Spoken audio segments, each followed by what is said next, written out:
الحمد للہ الملک الجبار الواحد القہار واشہد ان لا الہ الا اللہ وحدہ لا شریک لہ رب السماوات والارض وما بینہما العزیز الغفار وصلی اللہ علی النبی المصطفى المختار وعلى آلہ وصحبہ الاخیار اما بعد رب اشرح لی صدری ویسر لی امری واحلل عقدۃ من لسانی یفقہوا قولی اللہم انفعنا بما علمتنا وعلمنا ما ينفعنا وزدنا علما۔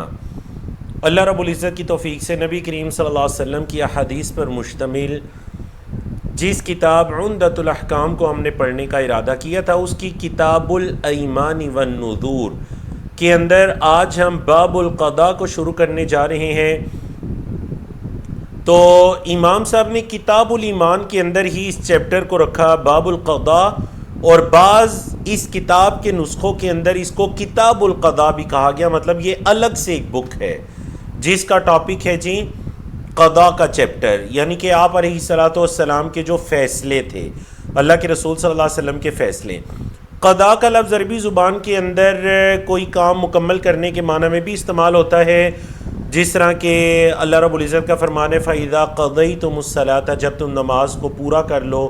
کسی کام سے فارغ ہونا بھی کہ اللہ رب العزت جب آسمانوں کی تخلیق فرما چکے فَقَضَاهُنَّ سَبْعَ سَمَاوَاتٍ فی یومین، تو اللہ نے 2 دنوں میں 7 آسمانوں کی تخلیق سے اللہ فارغ ہوئے۔ فارغ کے معنی میں بھی استعمال ہوتا ہے۔ تو شرعی معنی اگر قضاء کا دیکھا جائے تو وہ ہے فیصلہ کرنا اور اس فیصلے کو لازم قرار دینا، فیصلہ کرنا اور اس کو الزام، مطلب اس کو لازم قرار دینا۔ کوئی بھی جو جھگڑے ہیں یا اختلافات ہیں ان کا فیصلہ کرنا اور پھر اس فیصلے کو لازم قرار دینا۔ لازم قرار دینے کا تعلق اس وجہ سے علماء کرام نے کہا تعریف کے اندر کہ فتویٰ اور قضاء میں یہ فرق ہے کہ فتوے کے اندر مفتی لازم قرار نہیں دیتا فیصلے کو، جبکہ قضاء کے اندر جو قاضی ہوتا ہے جب اس کے پاس 2 جھگڑا کرنے والوں کا فیصلہ لایا جاتا ہے تو اس کے ذمہ یہ فرض ہوتا ہے کہ وہ نہ صرف ان کو شرعی حکم بتائے بلکہ اس کے ساتھ ساتھ ان پر لازم کرے کہ آپ نے اب یہ فیصلہ ماننا بھی ہے۔ مطلب یہ نہیں ہوتا کہ شریعت اسلامیہ میں کہ جو شرعی قاضی ہے اس کے پاس چلے جائیں اور پھر قاضی صاحب کو کہا جائے کہ ان دونوں کے درمیان فیصلہ کر دیا جائے، اور پھر فیصلہ کیا جائے تو جس فریق کو خسارہ یا نقصان ہو وہ کہ میں نہیں مانتا۔ شریعت میں یہ نہیں ہوتا۔ جب ایک دفعہ آپ قاضی کے پاس چلے گئے تو اب ماننے کے علاوہ آپ کے پاس سیکنڈ آپشن کوئی نہیں ہے، اور قاضی کے ذمہ یہ لازم ہے کہ وہ شرعی فیصلہ کرے، قرآن و سنہ کے دلائل کو رکھ کے اس میں کسی کے ساتھ ظلم نہ ہو۔ اللہ کے رسول صلی اللہ علیہ وسلم بیک وقت مفتی بھی تھے، اور آپ علیہ الصلوۃ والسلام قاضی بھی تھے، آپ علیہ الصلوۃ والسلام امام بھی تھے، اور آپ علیہ الصلوۃ والسلام خطیب بھی تھے۔ ایٹ اے ٹائم اللہ کے رسول صلی اللہ علیہ وسلم یہ سارے فرائض سر انجام دیتے۔ جنگ کا موقع ہوتا تو آپ سپہ سالار بھی تھے، جنگ کی گر بھی صحابہ کو سکھلاتے۔ چونکہ آپ نبوت و رسالت سے پہلے اللہ کے رسول صلی اللہ علیہ وسلم تجارت کے شعبے سے منسلک رہے، تو آپ علیہ الصلوۃ والسلام کو جو بازار اور منڈیوں کے داؤ پیچ تھے اس پہ بھی اللہ کے رسول صلی اللہ علیہ وسلم کو عبور تھا، اور ہم پیچھے پڑھ بھی چکے ہیں کتاب البیوع وغیرہ میں۔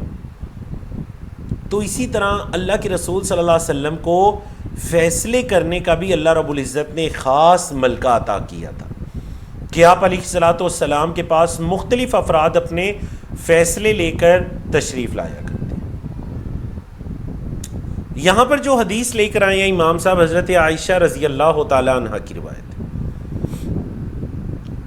بڑی پیاری حدیث۔ اس حدیث کی اہمیت سن لیجئے کہ امام ابو داؤد رحمہ اللہ نے اپنی کتاب سنن ابی داؤد کو لکھا، اس میں 4000 سے زائد احادیث ذکر کی، اور پھر کہنے لگے کہ جب میں نے 4000 احادیث کو سے زائد، تقریباً 4400 سے بھی زائد احادیث ہیں، جب میں نے 4400 سے زائد احادیث کو ذکر کر دیا اس کتاب میں، تو مجھے پھر معلوم ہوا کہ ان 4000 سے زائد احادیث کا دار و مدار صرف 4 احادیث پر ہے، اونلی 4 احادیث. اور وہ 4 احادیث کون سی ہیں جی؟ سب سے پہلی حدیث انما الاعمال بالنیات، دوسری حدیث یہ جو آپ کے سامنے ہے من احدث فی امرنا ھذا ما لیس منہ فہو رد، تیسری حدیث ان الحلال بین وان الحرام بین وبینہما امور مشتبہات، چوتھی حدیث لا یؤمن احدکم حتی یحب لاخیہ ما یحب لنفسہ، کوئی تم میں سے مومن نہیں ہو سکتا جب تک کہ اپنے مسلمان بھائی کے لیے وہ پسند نہ کرے جو اپنے لیے پسند کرتے. تو میں نے دیکھا کہ ان 4000 سے زائدہ حدیث کی بنیاد ان 4 حدیث پر ہے، تو مطلب یہ ان 4 میں سے ایک حدیث ہے. بعض علماء کرام سے یہ پوچھا گیا کہ اگر پوری شریعت کا دار و مدار 2 احادیث پر ہو تو وہ کون سی ہیں؟ انہوں نے کہا ایک انما الاعمال بالنیات اور ایک من احدث فی امرنا ھذا ما لیس منہ فہو رد یا من عمل عملا لیس علیہ امرنا فہو رد. یہ 2 حدیث کیوں؟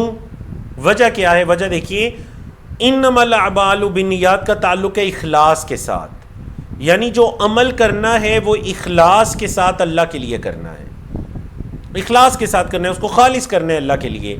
اور کرنا کیسے ہے؟ نبی کریم صلی اللہ علیہ وسلم کے طریقے کے مطابق. تو جس نے کوئی ایسا کام کیا جو ہمارے طریقے کے مطابق نہیں ہے اس کا وہ کام مردود ہے. فہو رد، رد بمعنی مردود.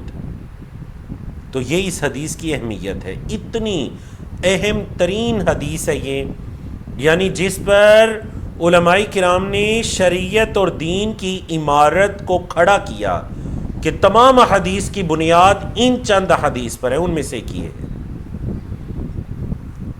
اور روایت ہے ام المومنین حضرت عائشہ رضی اللہ تعالی عنہ کی، کہتی ہیں کہ اللہ کے رسول صلی اللہ علیہ وسلم نے فرمایا من احدث فی امرنا ھذا، من احدث جس نے اضافہ کیا. جو آپ خطبے میں سنتے ہیں نا کل محدثۃ بدعہ، وہ اصل میں محدثہ ہوتا ہے گڑی گئی چیز، اضافہ کی گئی چیز. محدثہ، احدثہ سے ہی اسم مفعول محدث اور مؤنث محدثہ،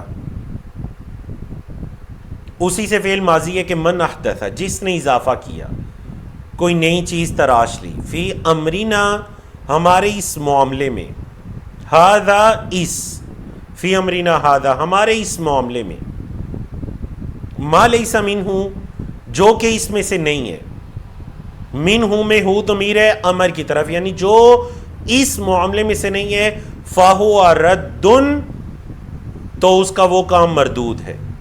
رد بمعنی مردود، اس کا وہ کام کیا ہے جی؟ مردود ہے. حدیث کی شرح کی طرف آئیے، دیکھیں من جو کوئی بھی ہو، جو بھی، عربی میں کہتے ہیں کائن من کان، جو مرضی ہو، کوئی عالم ہے بڑا یا اس کا حسب نسب بڑا بلند ہے، جو کوئی بھی ہے، اگر ہمارے اس دین کے معاملے میں، یعنی من کے اندر عموم ہے، اینی ون، جو کوئی بھی. اب جو دوسری چیز ہے نا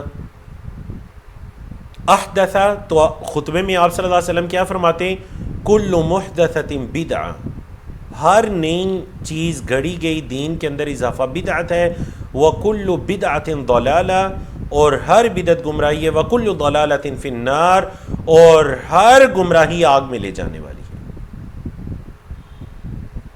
تیسری چیز جو ہے نا اس حدیث میں، امرنا ھذا، ہمارے اس دین کے معاملے میں، دین کے معاملے میں. وہ آپ نے کلپ سنا ہوگا نا کہ ایک مولانا صاحب کہہ رہے ہیں کہ دیکھیں بعض لوگ ہر وقت کہتے رہتے ہیں بدعت بدعت بدعت، تو اگر ایسی بات ہے تو پھر تو بریانی کھانا بھی بدعت ہوا. سنا آپ نے یا نہیں؟ کہتے ہیں یہ جو آپ نے ٹوپی پہنی یہ بھی بدعت ہے. کیوں؟ کیونکہ اللہ کے رسول صلی اللہ علیہ وسلم کے زمانے میں تو ایسی نہیں تھی. اچھا جو آپ نے لباس پہنے ہیں یہ بھی بدعت ہے، ایسے کہتے ہیں نا؟ نہیں، بدعت کے بارے میں شریعت کا قاعدہ و رسول یاد رکھیے، وہ آپ صلی اللہ علیہ وسلم نے حدیث میں بتا دیا، فی امرنا ھذا، ہمارے اس دین کے معاملے میں. دنیا معاملات 2 طرح کے، ایک دینی اور ایک دنیاوی. یہ جتنی بھی چیزیں ہیں نا، کھانا پینا یا لباس، اس کا تعلق دنیاوی امور کے ساتھ ہے. اور ایک قاعدہ لکھ لیجئے اپنے دماغوں میں، دین کے معاملات میں ثبوت چاہیے، ثابت ہے یا نہیں ہے تو ہم نہیں کریں گے، اور اگر ثابت ہے تو کریں گے. دنیا کے معاملات میں منع چاہیے. اگر اللہ کے رسول صلی اللہ علیہ وسلم نے اس لباس سے منع کیا تو منع ہے، باقی سب جائز ہے. اگر شریعت نے اس کھانے سے منع کیا تو منع ہے، باقی سب کھانے جائز ہیں. شاید قیامت تک کوئی نئی بھی کھانے کی چیزیں دریافت ہوتی رہیں، ایجاد ہوتی رہیں، سب کچھ جائز ہے سوائے اس کے جس کو شریعت نے منع قرار دے دیا قرآن و سنہ میں. سمجھا کہ نا؟ تو یہ یاد رکھیے گا، کوئی اس طرح سے گمراہ کرنے کی کوشش نہ کرے کہ دنیاوی معاملات بتا کر دینی معاملات میں کسی بدعت کے ثابت ہونے پر وہ دلیل لے کر آ جائے.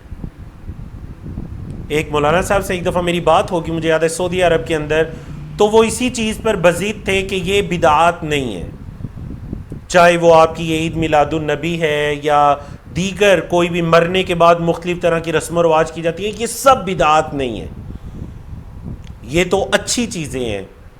پھر میں نے ان سے یہ پوچھا کہ مجھے یہ بتا دیجئے کہ جو اللہ کے رسول صلی اللہ علیہ وسلم ہر خطبے میں کہا کرتے تھے کہ دین کے اندر اضافہ گمراہی ہے، گمراہی بدعت ہے، بدعت دین کے اندر اضافہ بدعت ہے، بدعت گمراہی ہے، گمراہی آگ میں لے جانے والی ہے، پھر وہ جو آپ صلی اللہ علیہ وسلم اپنے صحابہ کو، امت کو بدعت سے ڈرا کر گئے، وہ کیا ہے؟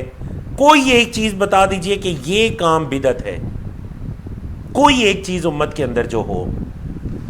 وہ خاموش ہو گئے، کافی دیر سوچتے رہے.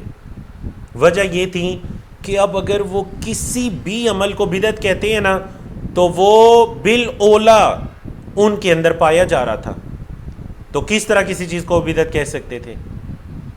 کافی دیر سوچا اور پھر خاموش ہو. تو یہ بدعت کے بارے میں یاد رکھیے گا، بدعت کا تعلق دینی امور کے ساتھ ہے، نیکی ثواب ان چیزوں کے ساتھ ہے، دنیاوی امور کے ساتھ نہیں ہے. لباس، کھانا پینا، رہن سہن سب کچھ جائز ہے سوائے ان کے جن سے شریعت نے منع کیا. تو یہ قاعدہ آپ کو یاد رہے گا نا انشاءاللہ. دینی امور میں ثبوت کی دلیل مانگتے ہیں. آپ کو یہ نہ کہنا شروع کر دے کہ دیکھیں یہ جو عید میلاد ہے آپ کہہ رہے ہیں یہ منانا جائز نہیں ہے، حالانکہ یہ بتائیے کہ اللہ کے رسول صلی اللہ علیہ وسلم نے کہاں منع کی ہے. بعض لوگ کہتے ہیں نا منع کا نہیں دیکھا جائے گا، جب آپ کسی چیز کو ثواب کہیں گے تو اس کا ثابت دیکھیں کہ آپ صلی اللہ علیہ وسلم نے یہ ثواب کا کام کیا یا نہیں کیا. تو دینی امور منع کی دلیل مانگتے ہیں دنیاوی امور میں.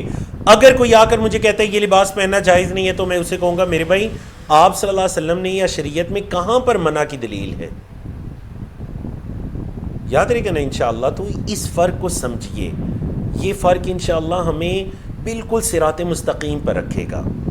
ہمیں جب بدعت کی، سنت کی اور صحیح طریقے کی اور گمراہی کی تعریف پتہ ہوگی، فرق پتہ ہوگا، تو انشاءاللہ ہم گمراہیوں سے بچ سکیں گے.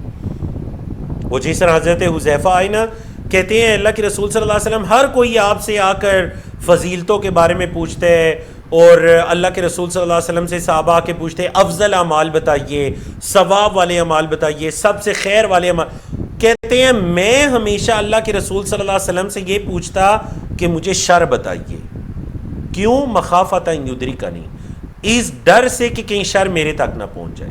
بدعات کے بارے میں بھی علم حاصل کیجئے، اس ڈر سے کہ کہیں ہم یا ہماری نسل بدعات میں مبتلا نہ ہو جائے. صرف توحید نہ سیکھیے، شرک کے بارے میں بھی علم حاصل کیجئے تاکہ ہم اپنی نسلوں کو شرک سے بچا سکیں. تو یہ قاعدہ امید ہے آپ کو یاد رہے گا. اور وفی لفظ، ایک حدیث کے اندر لفظ یہ ہے کہ من عمل عملا، جس نے کوئی ایسا عمل کیا لیس علیہ امرنا، کہ اس کے اس عمل پر ہمارا معاملہ نہیں ہے، مطلب ہمارا دین کا معاملہ، یہ جو ہمارا دین ہے، شریعت ہے، یہ اس کے عمل کے مطابق نہیں ہے، فہو رد، تو وہ اس کا عمل مردود ہے. رد بمعنی مردود. بعض علماء نے کہا نا یہ فہو رد ان سے کون مراد ہے، عمل مراد ہے یا بندہ مراد ہے؟ تو درست جواب یہ ہے کہ دونوں مراد ہیں. مردود مطلب اس عمل کو بھی رد کر دیا جائے گا، ریجیکٹ کر دیا جائے گا، اور اس بندے کی بھی مذمت کی جائے گی کہ آپ دین کے اندر اضافہ کریں، نعوذ باللہ من ذالک. دین کے اندر اضافہ کرنے کا شارٹ کٹ مطلب یہ ہے، بدعت کا انتہائی مختصر انداز میں مطلب یہ ہے، جیسے کہ وہ امام مالک نے فرمایا تھا کہ جس نے یہ سمجھا کہ یہ کام ثواب ہے اور اللہ کے رسول صلی اللہ علیہ وسلم نے وہ نہیں بتایا، تو اس کا مطلب یہ ہے کہ اللہ کے رسول صلی اللہ علیہ وسلم نے رسالت اور نبوت کو پہنچانے میں خیانت سے کام لیا، کیونکہ دین تو مکمل ہو چکا، آپ صلی اللہ علیہ وسلم نے سب کچھ پہنچا دیا۔ اب یہ کیسے ہو سکتا ہے کہ کوئی خیر کہتے ہیں جی یہ بدعت حسنہ ہے؟ شریعت میں بدعت حسنہ کا کوئی کانسیپٹ نہیں ہے۔ شریعت میں یہ کانسیپٹ ہے جو ہر جمعے کے خطبے میں آپ سنتے ہیں، اور وہ یہ ہے کہ کل محدثۃ بدعہ وکل بدعۃ ضلالہ وکل ضلالۃ فی النار۔ اب آپ یہ فرماتے ہیں ہر جمعے میں کہ کل محدثۃ بدعہ وکل بدعۃ ضلالہ، ہر بدعت گمراہی ہے، اور کوئی اٹھتا ہے اور اٹھ کر یہ کہتے ہیں نہیں، ہر بدعت گمراہی نہیں ہے، بدعت سیئہ اور بدعت حسنہ۔ یہ تفریق ہی یاد رکھیے گا انتہائی باطل ہے، یہ کوئی درست تفریق نہیں ہے بدعت کی حسنہ اور سیئہ، یاد رہے گا جی انشاءاللہ۔ اب آخری اس حدیث سے متعلق جو مسئلہ ہے وہ یہ ہے کہ بتائیے امام صاحب نے اس حدیث کو باب القضاء میں کیوں رکھا؟ فیصلوں کا باب ہے، تو اس حدیث کو یہاں لانے کا کیا مقصد ہے؟ حدیث کو یہاں لانے کا یہ مقصد ہے کہ قاضی بھی جان لے کہ جو اس نے فیصلہ کرنا ہے وہ شریعت کے اصولوں کے مطابق کرنا ہے، اپنی مرضی سے اس نے کوئی فیصلے نہیں کرنے جیسے دل چاہے، اقربا پروی یا کسی قسم کی کوئی کسی کی سائیڈ لے کر نہیں۔ قاضی نے بھی فیصلہ کرنا ہے شریعت کے اصولوں کا پابند رہ کر، آپ صلی اللہ علیہ وسلم کا جو معاملہ ہے امرینا، اس معاملے کے مطابق فیصلوں کو کرنا ہے۔ اب آتے ہیں جی باب القضاء کی اگلی حدیث کی طرف۔ میں حدیث کا ترجمہ کرتا ہوں اور آپ سے ایک سوال ہے، چیٹ میں آپ لوگوں نے جواب دینا ہے، ترجمے کے دوران ہی آپ جواب دینا شروع کر سکتے ہیں۔ میں نے آپ کو قضاء اور فتوے میں فرق بتایا۔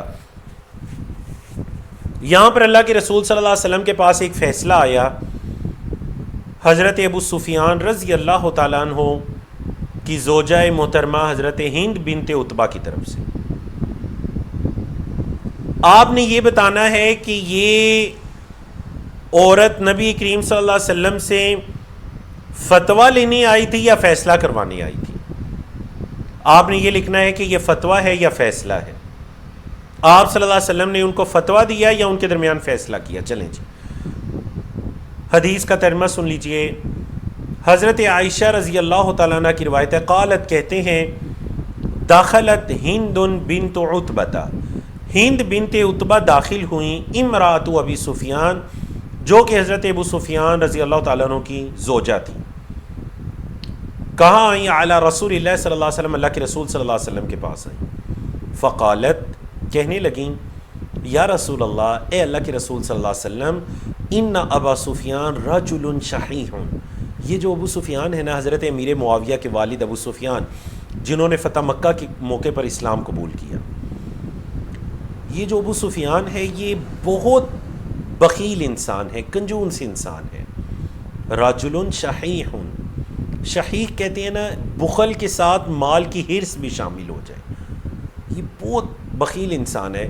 لا یعطینی من النفقتی، وہ نہیں دیتے مجھے اتنا خرچ، ما یکفینی، جو مجھے کافی ہو جائے، و یکفی بنی، یا اور میرے بیٹوں کو کافی ہو جائے، میری اولاد کو کافی ہو جائے۔ الا، مگر، ما اخذت من مالہ بغیر علمہ، مگر وہ جو میں ان کے بغیر علم کے ان کے مال سے لے لوں،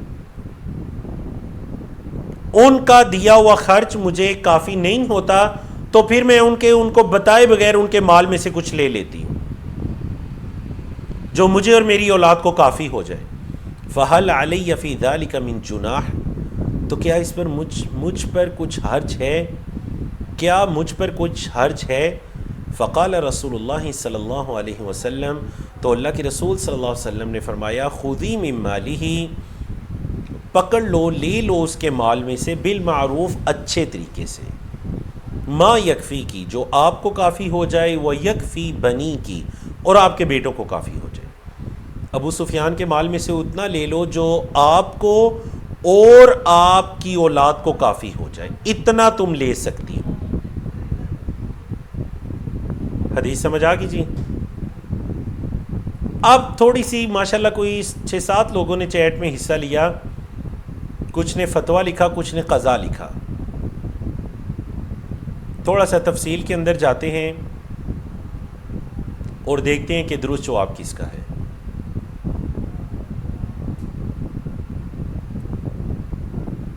پہلے میں درست جواب بتا دیتا ہوں، یہ اصل میں فتویٰ تھا، یہ فیصلہ نہیں تھا۔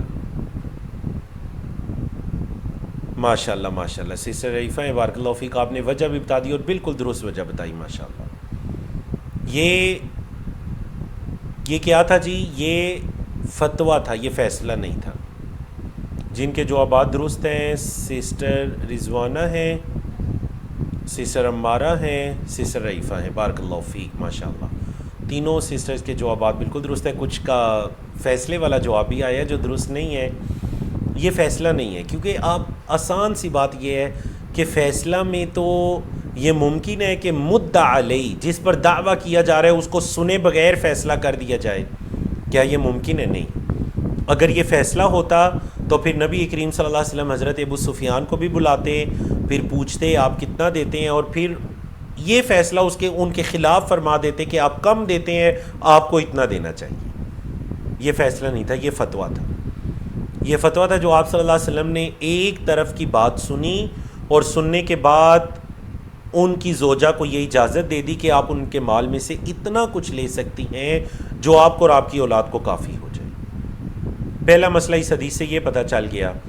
دوسرا مسئلہ یہ بھی پتہ چلا کہ دیکھیں جو خاوند ہے اس کے ذمے اہل و یال پر خرچ کرنا، ان کے اخراجات کو برداشت کرنا، یہ فرض ہے۔ بولے خاوند کے ذمے کیا ہے جی؟ فرض۔ اس سے یہ پتہ چلا کیونکہ ابو سفیان فرض کی ادائیگی اچھے طریقے سے نہیں کر رہے تھے، شاید کہ جس طرح علماء کرام نے کہا شاید کہ وہ جس چیز کو کافی سمجھ رہے ہیں کہ اتنا خرچ کافی ہے، شاید وہ کافی نہ ہو، تو بیوی کو یہ اجازت دے دی کہ وہ ان کے مال میں سے ان کو بتائے بغیر معروف طریقے سے، یہ نہیں کہ پھر فضول خرچی شروع کر دے، اسراف شروع کر دے، بلکہ معروف طریقہ ہے، جو درمیانی راہ ہے، جس میں نہ انہیں نقصان ہے نہ آپ کی اس میں کوئی فضول خرچی یا اسراف ہے، آپ معروف کے ساتھ درمیانی طریقے سے آپ ان کے مال میں سے لے سکتے ہیں جو آپ کی اور آپ کی اولاد کی ضروریات کے لیے کافی۔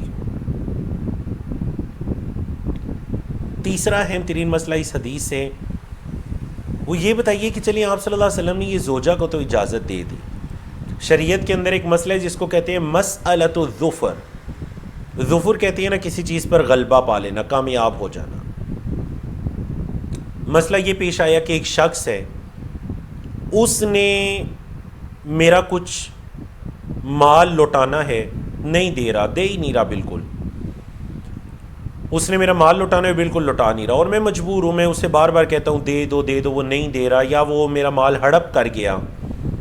اب اگر کسی موقع پر مجھے اس کے مال پر غلبہ مل جاتا ہے تو کیا میں جتنا اس نے میرا حق لوٹانا تھا، کیا میں اس کے مال میں سے وہ حق لے سکتا ہوں؟ بتائیے مسئلہ ہے یا نہیں؟ تو اس کا جواب یہ ہے کہ ہاں، اگر کوئی کسی کا مال ہڑپ کر جاتا ہے اور اسے اس کے مال پر غلبہ مل جاتا ہے تو وہ معروف کے ساتھ جتنا اس کا حق تھا، اللہ کو گواہ بنا کر جتنا اس کا حق تھا وہ اس کے مال میں سے لے سکتا ہے، اور باقاعدہ فقہ کی کتابوں میں یہ مسئلہ موجود ہے۔ اس کو کہتے ہیں مسئلۃ الظفر۔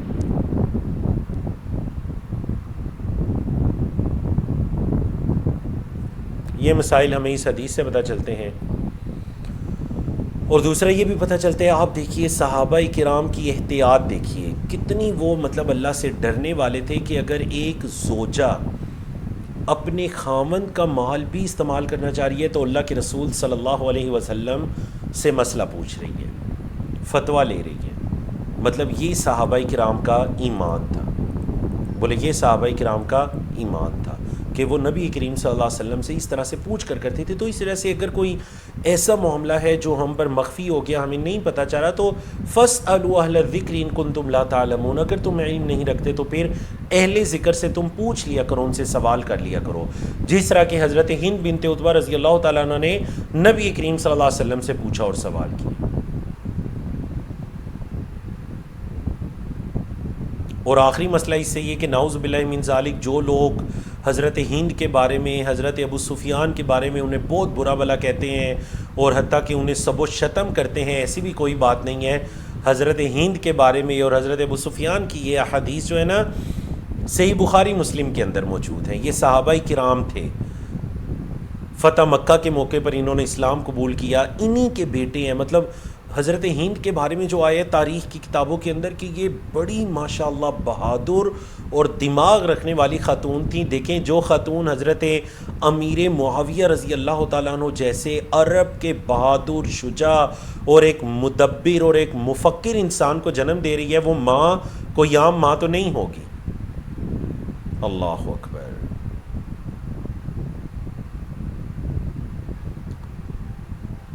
اگلی حدیث کی طرف چلتے ہیں جی.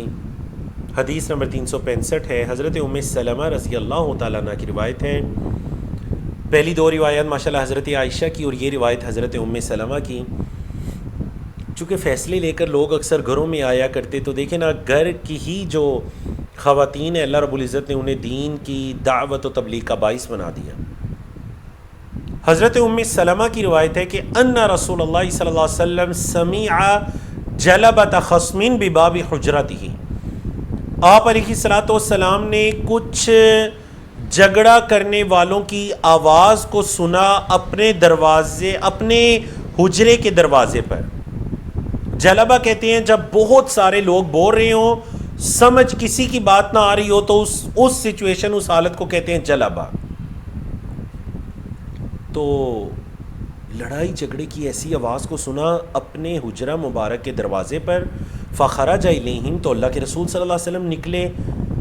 اب جب پتہ چلا کہ آپس میں ان کے درمیان اختلاف ہو گیا اور آپ صلی اللہ علیہ وسلم نے فیصلہ صادر فرمانا ہے, تو دیکھیں قاضی فیصلہ صادر فرمانے سے پہلے اللہ کے رسول صلی اللہ علیہ وسلم ان کو کچھ اصول و ضوابط بتا رہے ہیں.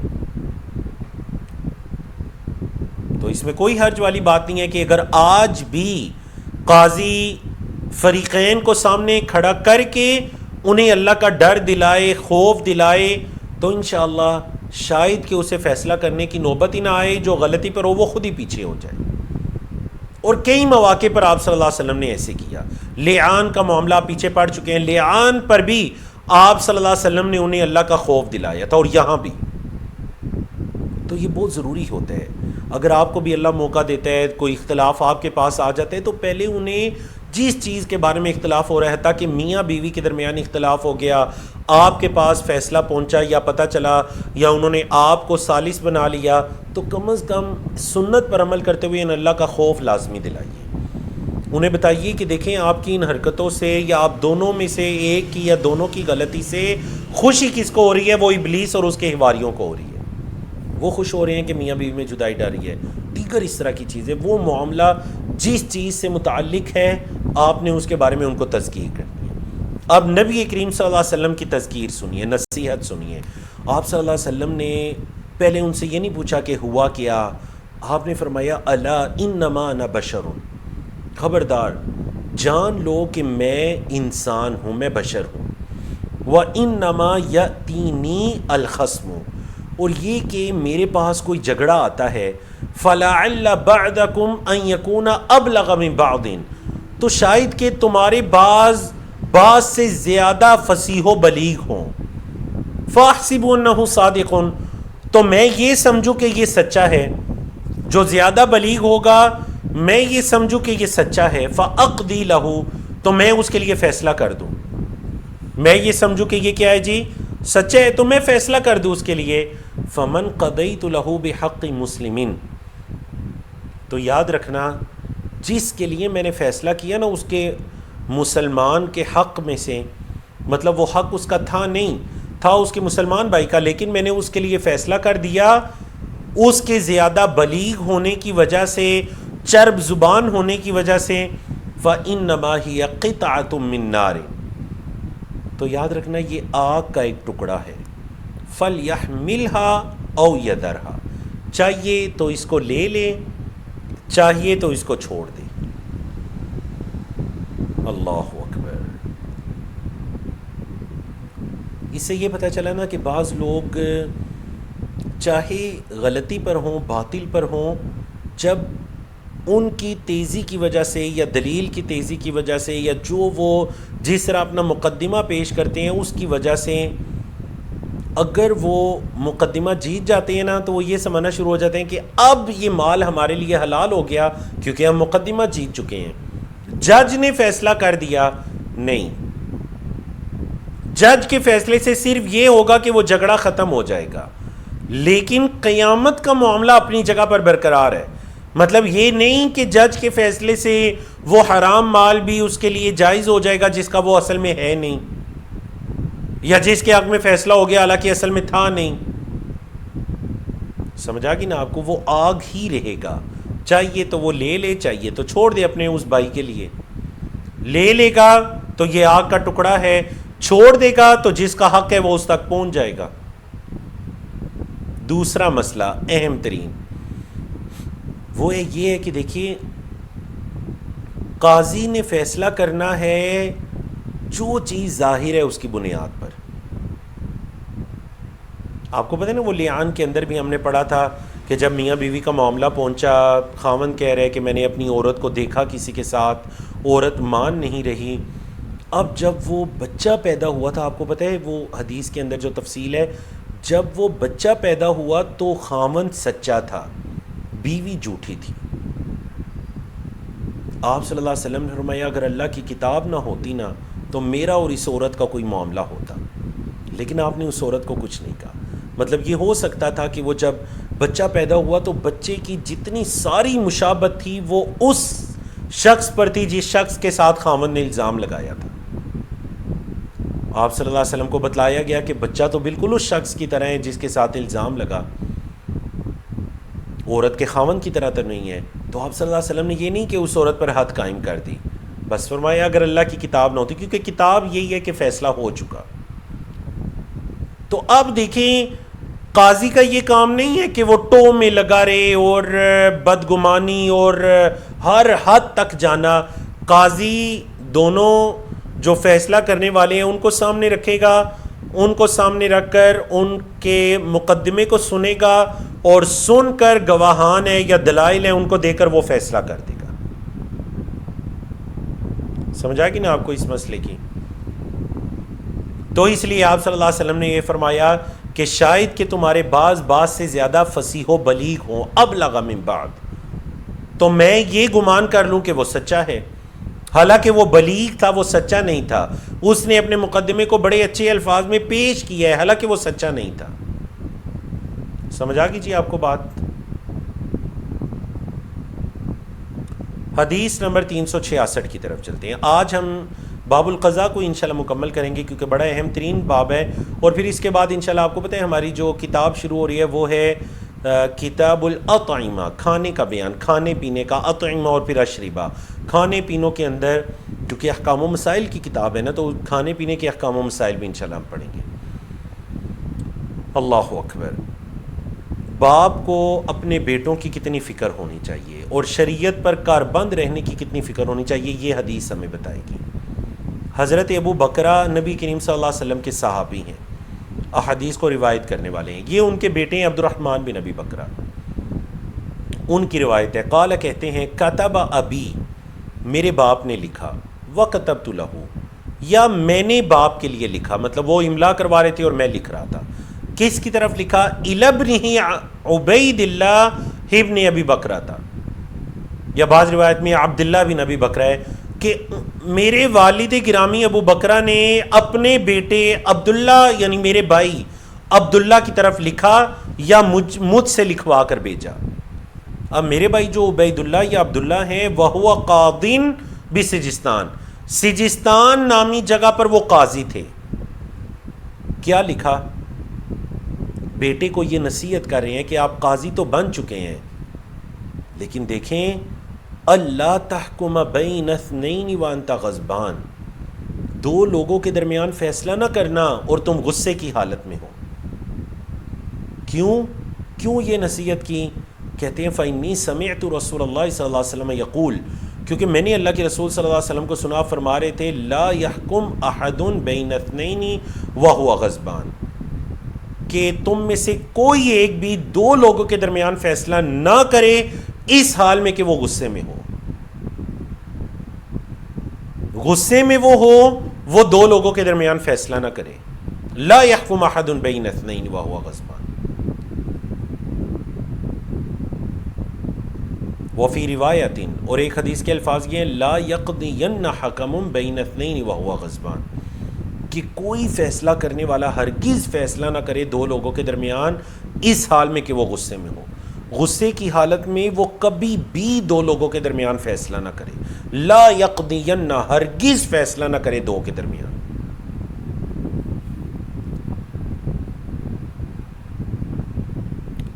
اللہ اکبر۔ تو اسی سے علماء کرام نے یہ استدلال کیا کہ صرف غصہ نہیں بلکہ کوئی بھی ایسی چیز جو کہ قاضی پر طاری ہے، مطلب اسے شدید بھوک لگی ہے، تو اسے چاہیے اس حال میں فیصلہ نہ کرے۔ اس کی طبیعت ٹھیک نہیں ہے، اسے بخار ہے، بیماری کی حالت میں ہے، تکلیف میں ہے، کسی اس حالت میں فیصلہ نہ کرے۔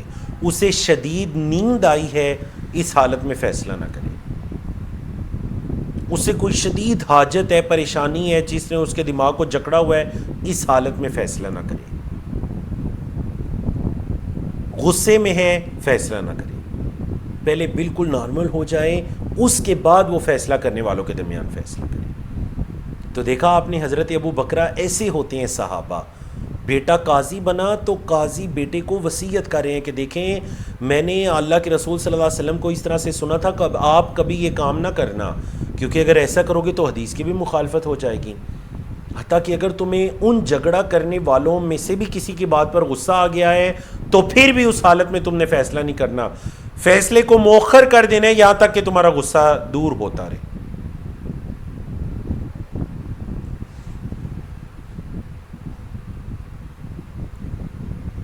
اور اس سے بھی پتہ چلتا ہے کہ اللہ کے رسول صلی اللہ علیہ وسلم نے قضاء کے اصول و ضوابط اپنے صحابہ کو، اپنی امت کو سکھائے۔ یہی وجہ ہے کہ جتنی بھی احادیث کی کتب ہیں، فقہ کی کتب ہیں، ان کے اندر آپ کو کتاب القضاء یا باب القضاء نامی چیپٹر ضرور ملے گا، جس میں اللہ کے رسول صلی اللہ علیہ وسلم کے فیصلے ہوں گے اور یہی والی تمام احادیث ہوں گی۔ چلیے جی، کتاب القضاء کی جو لاسٹ دو احادیث ہیں ہم ان کی طرف چلتے ہیں۔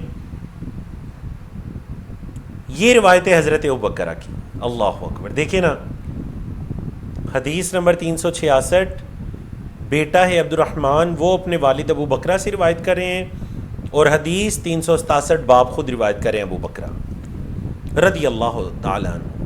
قال، کہتے ہیں قال رسول اللہ صلی اللہ علیہ وسلم، اللہ کے رسول صلی اللہ علیہ وسلم نے فرمایا الا انبئکم باکبر الکبائر، کیا میں تمہیں کبیرہ گناہوں میں جو سب سے بڑا گناہ ہے اس کے بارے میں نہ بتاؤں؟ ثلاثاً، 3 مرتبہ آپ نے یہ فرمایا، کیا میں تمہیں سب سے بڑے گناہ کے بارے میں نہ بتاؤں؟ قلنا، ہم نے کہا بلا یا رسول اللہ، اے اللہ کے رسول صلی اللہ علیہ وسلم کیوں نہیں، بتائیے مجھے، ہمیں بتائیے۔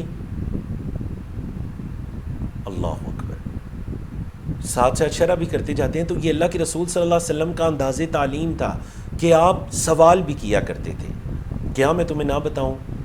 تو سوال کا کرنا یہ بہترین نبوی انداز تعلیم ہے۔ تو جو بھی آپ میں سے استاد بنے یا اصلاح پر مامور، اسے چاہیے کہ جن کی اصلاح کر رہے یا جو اس کے شاگردان ہیں ان سے سوال کرتا رہے، سنت پر عمل بھی ہوگا، اس طرح سے اس کا انداز مزید بہتر ہوگا۔ 3 مرتبہ آپ نے یہ بات کہی، کیا میں تمہیں سب سے بڑا گناہ نہ بتاؤں؟ کیا میں تمہیں سب سے بڑا گناہ نہ بتاؤں؟ کیا میں تمہیں کبیرہ گناہوں میں سے بھی سب سے بڑا نہ بتاؤں؟ قلنا، ہم نے کہا بھلا یا رسول اللہ، کیوں نہیں اللہ کے رسول صلی اللہ علیہ وسلم، بتائیے۔ صحابہ تو انتظار میں رہتے تھے کہ آپ صلی اللہ علیہ وسلم کچھ فرمائیں۔ قالا، آپ نے فرمایا الاشراک باللہ، اللہ کے ساتھ کسی کو شریک ٹھہرانا، یہ سب سے بڑا گناہ ہے۔ وعقوق الوالدین، والدین کی نافرمانی کرنا یہ سب سے بڑا گناہ ہے. اور دیکھیں قرآن مجید میں بھی یہی دو گناہ اسی ترتیب سے بیان ہوئے نا. وَقَضَىٰ رَبُّكَ أَلَّا تَعْبُدُوا إِلَّا إِيَّاهُ وَبِالْوَالِدَيْنِ إِحْسَانًا. اللہ تعبدوا الا ایاہ توحید آ گئی، شرک کی نفی آ گئی. وبالوالدین احسانا، والدین کے ساتھ احسان کرنے، نافرمانی نہیں کرنی. تو گویا اس حدیث کے اندر وہ قرآن مجید والی ترتیب ہے، کیونکہ حقوق دو طرح کے ہیں، حقوق اللہ اور حقوق العباد. حقوق اللہ کے اندر سب سے بڑا گناہ یہ ہے کہ اللہ کے ساتھ کسی کو شریک ٹھہرایا جائے. حقوق العباد میں سب سے بڑا گناہ یہ ہے کہ والدین کی نافرمانی کی جائے. وَكَانَ مُتَّكِيًا، اور آپ صلی اللہ علیہ وسلم تکیہ لگا کر، ٹیک لگا کر بیٹھے ہوئے تھے. فَجَلَسَ، تو ٹیک کر چھوڑ کر آپ صلی اللہ علیہ وسلم بیٹھ گئے. ٹیک کی حالت میں تھے تو آپ صلی اللہ علیہ وسلم ٹیک کو چھوڑ کر بیٹھ گئے. فَجَلَسَ فَقَالَ، اور فرمانے لگے، أَلَا وَقَوْلُ الزُّورِ، أَلَا وَقَوْلُ الزُّورِ، خبردار اور جان لو جھوٹی گواہی. قول الزور، جھوٹی گواہی. گواہی آگے آ رہا ہے شہادت الزور. قول الزور کا مطلب ہے جھوٹی بات، جھوٹ بولنا. وشہادت الزور، اور جھوٹی گواہی، جھوٹی بات، جھوٹی گواہی. فما زال یکررھا، آپ صلی اللہ علیہ وسلم بار بار اس کو دہرا رہے تھے. قول الزور، شہادت الزور، شہادت الزور، بار بار اس کو تکرار کے ساتھ کہہ رہے تھے. حتی قلنا، یہاں تک کہ ہم نے کہا، لیتہ سکتا، کاش کہ اللہ کے رسول صلی اللہ علیہ وسلم خاموش ہو جائے. کیا وجہ ہے؟ مطلب یہ کہ وہ اس گناہ کی جب شدت کے بارے میں صحابہ کرام نے آپ صلی اللہ علیہ وسلم سے سنا تو یقیناً صحابہ کرام کے رونگٹے کھڑے ہو گئے ہوں گے اور ان کا دلوں میں ڈر بیٹھ گیا ہوگا. تو اس لیے انہوں نے کہا کہ آپ صلی اللہ علیہ وسلم خاموش ہو جائیں. مطلب اتنی زیادہ شدت اس گناہ کی. یہ جو آپ صلی اللہ علیہ وسلم نے دہرائی نا بات، یکررھا، یہ تیسری بات کو دہرایا تھا جس کے لیے آپ صلی اللہ علیہ وسلم ٹیک چھوڑ کر بیٹھ گئے اور بتلایا یہ جو جھوٹی گواہی دینا ہے. اللہ اکبر، کبیرہ گناہوں میں سے ہے جھوٹی گواہی دینا. تو باب القضاء میں ذکر کرنے کا کیا مقصد ہے؟ کیونکہ فیصلوں کا بیان ہے تو فیصلوں کے اندر ظاہر بات ہے گواہوں کی ضرورت بھی پڑتی ہے. تو گواہوں کے اندر کوئی یہ نہ ہو کہ جھوٹی گواہی دینا شروع کر دیں، جس چیز کو نہ اس نے دیکھا، نہ مشاہدہ کیا، نہ وہ وہاں پہ موجود تھا، اور وہ اس کا گواہ بن جائے. نعوذ باللہ من ذالک، جس طرح اکثر ہمارے ہاں ہوتا ہے. کسی کو فائدہ پہنچانے کے لیے یا اپنی ذات کو فائدہ پہنچانے کے لیے کوئی گواہ بن جاتا ہے تو یہ شہادت الزور کہلاتی ہے اور یہ کبیرہ گناہ ہے. باب القضاء کی آخری حدیث کی طرف چلتے ہیں اور یہ حضرت عبداللہ بن عباس رضی اللہ تعالیٰ عنہما کی روایت ہے. ان نبی صلی اللہ علیہ وسلم قال، یہ کہ نبی کریم صلی اللہ علیہ وسلم نے فرمایا، لو یعطى الناس بدعواہم، اگر لوگوں کو دے دیا جائے ان کے دعووں کے مطابق تو کیا ہوگا؟ لدعا ناس دماء رجال و اموالہم، کچھ لوگ دعویٰ کر بیٹھیں گے دوسرے لوگوں کے خونوں کا اور ان کے مالوں کا. کیا مطلب؟ مطلب یہ ہے کہ دیکھیے، اگر ایسا قانون بنا دیا جائے نا کہ جو آ کر دعویٰ کرے گا کہ جی یہ چیز تو میری ہے تو اس کو دے دی جائے، اگر ایسا قانون ہونا تو پھر تو ظاہر بات ہے کچھ لوگ آ کر کچھ کے مالوں کا اور جانوں کا بھی دعویٰ کرنا شروع ہو جائیں گے. کوئی قتل ہوگا تو آ کر کہیں گے جی، دعویٰ کر دیں گے کہ فلاں نے قتل کیا، یا پھر یہ مال جو ہے یہ میرا مال ہے یا اس کا مال ہے. نہیں، شریعت نے یہ قاعدہ رکھے ہی نہیں کہ جو دعویٰ کرے اس کو دے دیا جائے. نہیں، پھر شریعت کا قانون کیا ہے؟ شریعت کا قانون ہے وَلَكِنِ الْيَمِينُ عَلَى الْمُدَّعِ عَلَيْهِ، اور دوسری حدیث کے اندر الفاظ یہ ہیں کہ وَلَكِنِ الْبَيِّنَةُ عَلَى الْمُدَّعِ، مدعی جو دعویٰ کرنے والا ہے وہ دلیل دے گا. وَالْيَمِينُ عَلَى مَنْ أَنْكَرَ، یا وَالْيَمِينُ عَلَى الْمُدَّعِ عَلَيْهِ، اور جو مدعا علیہ ہے وہ قسم اٹھائے گا. سمجھائیے آپ کو بات. دو لوگ آئے، اور ان میں سے آ کر ایک شخص نے کہا کہ اس نے میرا مال کھایا ہے. اب اس سے یہ کہا جائے گا کہ اگر اس نے آپ کا مال کھایا نا تو ثبوت دیں، دلیل دیں، دلیل بتائیے. یہ دلیل کچھ ریٹن میں بھی ہو سکتا ہے، یہ دلیل گواہی کی صورت میں بھی ہو سکتا ہے، کوئی گواہ بھی آ کے کہہ سکتا ہے. جو معتبر دلائل ہیں شریعت کے، شریعت کہے گی کہ آپ نے دعویٰ کیا اس نے آپ کا مال کھایا تو آپ دلیل دیجئے. اور اگر وہ دلیل نہیں دے سکتا تو پھر شریعت فریق ثانی کو کہے گی، جو دوسرا شخص ہے اس کو یہ کہے گی کہ آپ قسم اٹھائیے کہ آپ نے اس کا مال نہیں کھایا. مدعی علیہ، جس پر دعویٰ کیا جا رہا ہے. سمجھا کہ نہیں؟ یہ شریعت کا قاعدہ اور قانون بن گیا. یہ نہیں کہ ایک شخص آ کر دعویٰ کر رہے ہیں کہ جی اس نے میرا مال کھایا، قاضی اس کو کہتے ہیں دلیل دیں، کہاں پہ دلیل ہے کہ اس نے آپ کا مال کھایا؟ تو وہ آگے سے کہتا ہے میں قسم اٹھاتا ہوں کہ اس نے میرا مال کھایا. قسم دلیل نہیں ہے، دلیل دیجئے، باقاعدہ ثبوت دیجئے، ریفرنسز کوئی نہیں. تو پھر جس پر آپ دعویٰ کر رہے ہیں وہ قسم اٹھائے گا، آپ قسم نہیں اٹھائیں گے. اور ہم نے پڑھا تھا نا کہ وہ صحابی نے کہا تھا اللہ کے رسول صلی اللہ علیہ وسلم یہ تو قسم اٹھا لے گا جھوٹی. پھر آپ صلی اللہ علیہ وسلم نے اس کی وعید بیان فرمائی تھی. پچھلے سیشن میں ہم نے وہ حدیث پڑھی تھی. تو اگر وہ جھوٹی قسم اٹھا رہا ہے تو وہ اس کے ذمے ہے، وہ اس کے ذمے ہے. چلیے جی، الحمدللہ اللہ کی توفیق سے ہم نے کتاب القضاء یا باب القضاء کو الحمدللہ ہم نے مکمل کیا. انشاءاللہ العزیز آنے والے ہفتے میں ہم کتاب الاطعمہ کو شروع کرنے جا رہے ہیں کہ شریعت میں جو کھانوں کی حدود و قیود آئی ہیں، کون سے کھانے جائز ہیں، کون سے کھانے جائز نہیں ہیں. انشاءاللہ اطعمہ کو پڑھیں گے. اور اس کے بعد کتاب الاشربہ، پینوں میں جو شراب ہیں، ڈرنکس ہیں، پینے کی چیزیں، ان میں کیا جائز ہے کیا جائز نہیں ہے. تو انشاءاللہ اشربہ اطعمہ آنے والے ہفتوں میں ہم اللہ کی توفیق سے مکمل کریں گے. وما توفیقنا الا باللہ. اقول قولی ھذا استغفر اللہ لی ولکم ولسائر المسلمین من کل ذنب وصلی اللہ تعالی علی نبینا محمد وعلی آلہ وصحبہ اجمعین.